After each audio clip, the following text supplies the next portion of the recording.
Hi. So this week I was asked about the audience and what I mean by their growth and understanding of my work. Cynthia suggested that hardships are what develop growth. I feel that we grow through being exposed to new things, be it visually, audibly, something we read, a lecture. None of these things have to do with hardship. In fact, they usually bring me a sense of fulfillment as I encounter these situations of newfound discovery. Hardships are a part of experience that leads to growth, but I don't want my audience to have to struggle too much in order to feel something. I want to provide them with experiential data that they can feel and apply and develop a sense of understanding through experience. Being that I want it to be an experience rather than a lesson, I expect great things in my audience. One thing that always bothered me about the work that Thomas Lehman had shared with us last year of his own was that he assumes the viewer knows nothing. I prefer to give my audience more credit than that. They come in already aware of some of the things they are going to see and familiar with some of the experiences the space is trying to evoke. And, they've read a title, if your title has anything to do with your work. They know that they're coming to a dance concert usually, or if it's out in a public space, they see you using your body, so they kind of know that it's probably something relating to dance or movement, something like that. Yeah. In Thomas's work, he really blatantly laid out all of the details for the audience, assuming that it is not going to be understood if the performer choreographer simply assumes that the audience already knows. That kind of sounded like gibberish.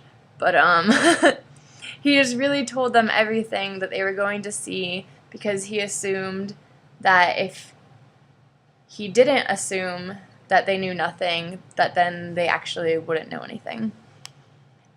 I'm really struggling with the same idea in two of my other classes. The idea that through experience we learn and understand. I define this as experiential data. Data can be defined as any proposition assumed or given of which conclusions may be drawn, and that's from the dictionary, so I didn't just make that up myself.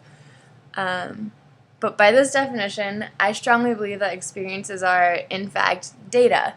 However, in my understanding activity course as part of AME, we are currently being lectured that experiences and data are not the same because experiences cannot be documented in zeros and ones and recorded into a computer network. I often feel that computer programmers forget that our bodies are also a network of stored data received through experience. I can clearly understand the point that they are trying to make, that my professors are trying to make, and that the people that write the articles that I've been reading. But at the same time, I think their language needs to evolve in order to put the two categories on the same level, the body and the computer. Because tons of writings are about people in interactive design world that are calling for greater integration amongst the fields, yet they are still unable to view them on equal grounds of importance and relevance through the language they use when discussing the body in a humanistic way. They have to totally kind of denote the connotation of any bodily experience compared to the computer writing. And that's just through writing and language. So, yeah, in the same way, I feel that it's difficult as dancers to attempt to embody or evoke a person that we have never experienced. So therefore, we're not really able to integrate it into our bodily patterns and represent it in our movement.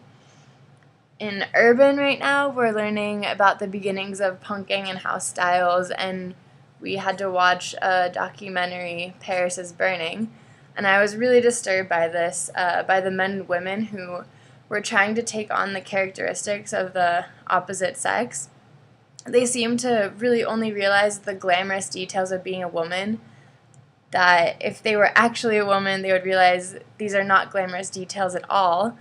And this might be a bold statement to make, but sometimes the glamorous details that women have are and the air of pride that they carry around is sometimes a cover for the actual like inadequacies that we may feel as being women.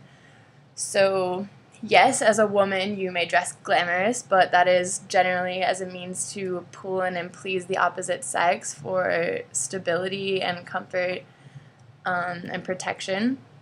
Yes, as a woman you can get men to buy you things, but that is only at the thought or the hope, even how like deep-seated it may rest, that is really only at the hope that the favor is returned later.